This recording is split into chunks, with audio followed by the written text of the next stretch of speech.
புதிய ஆண்டு.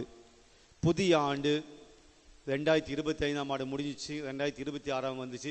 இன்னிலிருந்து என் வாழ்க்கையில் பிரச்சனை கிடையாது, என் வாழ்க்கையில் துன்பம் கிடையாது, எந்த நோய் நோக்காடுகள் கிடையாது.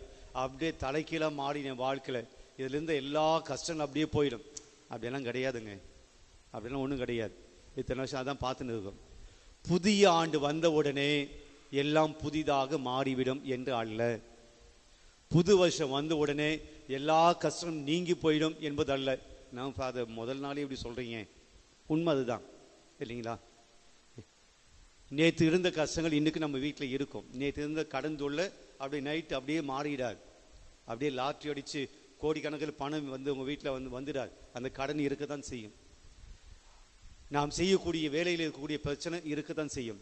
புதிய ஆண்டு வருவதனால் நம்முடைய வாழ்க்கையில எல்லாம் புதுசாக மாறிடாது. அப்போ அது புதுசாக மாற்றணும்.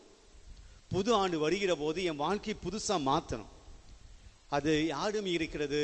நாளில் அல்ல, எண்ணில் இருக்கிறது. இந்த புது நாளில் ஒன்றும் கிடையாது. அது another 24 hours, அவ்வளோதான்.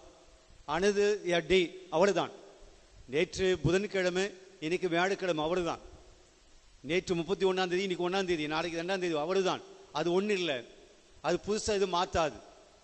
புது வருஷம் என் வாழ்க்கையில் மாற்றத்தை கொண்டு வர வேண்டும் என்றால் நான் புதிய மனிதனாக மாற வேண்டும்.